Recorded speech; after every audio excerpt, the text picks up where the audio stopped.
Apple Card is the credit card created by Apple. You earn 3% daily cash back up front when you use it to buy a new iPhone 15, AirPods, or any products at Apple. And you can automatically grow your daily cash at 4.15% annual percentage yield when you open a high-yield savings account. Apply for Apple Card in the Wallet app on iPhone. Apple Card subject to credit approval. Savings is available to Apple Card owners subject to eligibility. Savings accounts by Goldman Sachs Bank USA, member FDIC. Terms apply. This episode is brought to you by Carnegie Mellon's Tepper School of Business.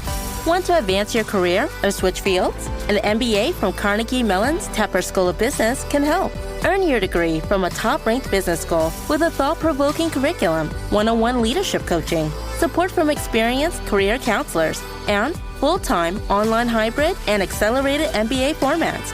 Join the intelligent future. Visit cmu.edu/Tepper to learn more. This is Optimal Finance Daily, episode 2549. 7 money-saving tips you should already be following by Melissa Lobo with MoneyMiniBlog.com. And I'm your host and personal finance enthusiast, Diana Merriam. Let's get right into today's post and start optimizing your life. 7 money-saving tips you should already be following by Melissa Lobo with MoneyMiniBlog.com. Trying to save money in today's economy can be difficult. With many people living from paycheck to paycheck, there's often no such thing as extra money.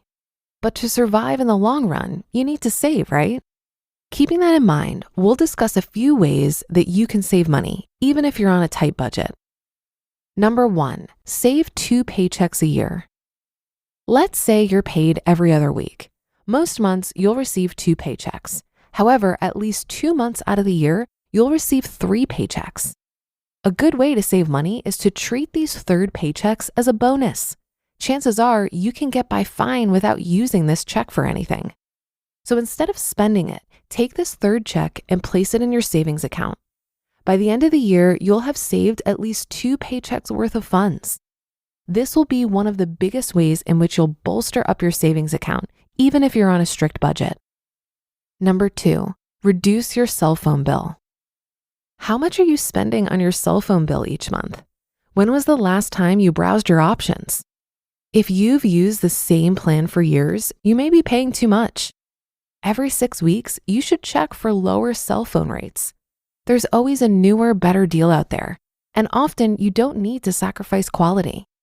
If you don't use a lot of data, you can save money by using a call and text only plan. You could also try a pay-as-you-go plan where you only pay for the data you actually use. In some cases, you can save as much as $50 a month, and all you have to do is stay vigilant for the best possible deal. Number 3, use Trim. Trim is a service that bargains with your cable and internet provider for you. Negotiating a better deal for yourself can be time-consuming, so this is a valuable service. They not only lower your monthly bill, but they continue to work for you long after they've done it. Also, there are more ways to save with your provider than a lower monthly bill. Trim will work to get your cable and internet providers to award you credits. When you experience interruption of service, Trim will request compensation on your behalf. When you're awarded these credits through Trim, add them to your savings account. Any money you aren't expecting is bonus money. If you can do without it or would have done without it, then use it to grow your savings. Number 4, cut down on food expenses. This tip appears on almost every money-saving article on the web, but that's because it works.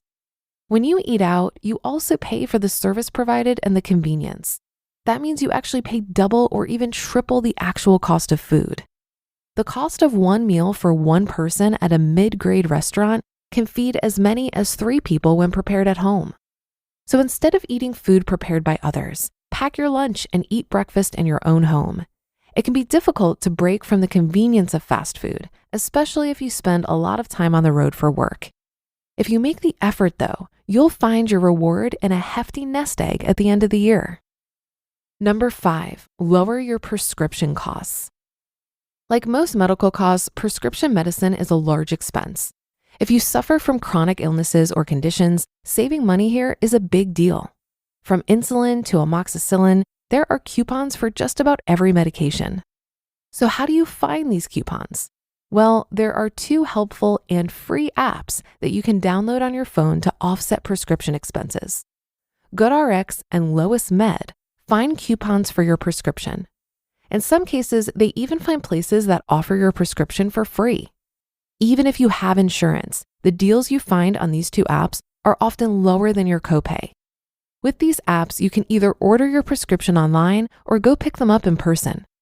The apps will tell you if there are stores nearby that carry your medication. Number 6, save perks savings. Almost everyone uses a perks or rewards card when grocery shopping or visiting a gas station. At the bottom of your receipt, there's a place that tells you how much you saved by using the rewards card. Next time you go to the store and receive these savings, take the amount you saved and set it aside.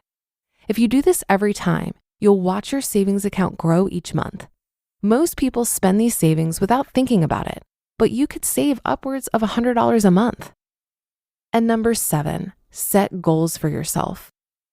If you want to save money, then you might think that setting yourself a target amount for the end of the year is enough. It's not.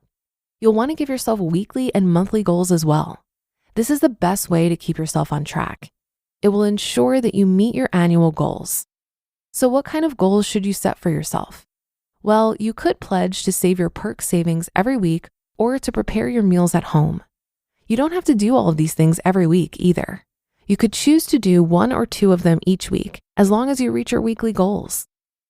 Final words. Saving money can take a while, especially if you're on a tight budget, but it's always possible. Remember that any progress is progress, no matter how slow. Many of the tips we covered don't cut into your budget at all, like the perk saving one. This is money you would have spent, but didn't. You just listened to the post titled 7 Money Saving Tips You Should Already Be Following by Melissa Lobo with MoneyMiniBlog.com. Labor strikes, climate change, your beat up office printer. What do they all have in common? Come on, it's all about the money. Economics is everywhere and everything, fueling our lives, even where we least expect it. If you're a fan of Optimal Finance Daily and are curious to learn something new and exciting about economics every week, I recommend you listen to the Planet Money podcast from NPR. Planet Money is a different kind of world where the complex economy actually makes sense, where human stories supersede abstract theories. For example, credit scores may sound complex, but Planet Money can give you simple tips so that you can make better financial decisions. And Planet Money also answers some of life's burning questions, like, will AI take over our jobs? And why are Christmas trees so darn expensive? The Planet Money team lives to tell a good story in around 30 minutes. It's econ for the rest of us. Tune in to Planet Money every week for entertaining stories and insights about how money shapes our world. Stories that can't be found anywhere else. Listen now to Planet Money from NPR, wherever you get your podcasts. Hold music. You want to avoid it, and so do your customers. So say goodbye to hold music and hello to faster, smarter support with Salesforce. Make service more personal and agents more productive using built-in trusted AI. Then watch costs and wait times drop and satisfaction soar. Support customers in a whole new way with Service GPT. Learn how at salesforce.com/servicegpt. Most of us realize that in order to reach our financial goals, we need to spend less than we earn. And that probably means that we need to figure out ways to reduce our expenses. But why is this such a painful process? I believe that if you reduce your expenses without shifting your desires, it will feel like deprivation.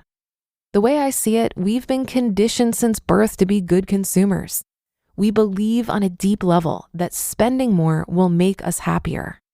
But if you can operate from the mindset that the best things in life are free, you're less likely to feel deprived. If you can stop focusing on the stuff you want to buy and instead start exploring how you want to use your time, who you want to spend it with, and what you want to create, the answers might surprise you. I also think this opens up the potential for creativity in getting your needs met. For example, instead of buying new clothes, how about hosting a clothing exchange with your friends? When I did this, I found the experience to be far superior than shopping, and it had the added bonus of quality time with people I adore. And that should do it for another edition of Optimal Finance Daily. I'll be back tomorrow as usual, so I'll see you there on the Wednesday show where your optimal life awaits.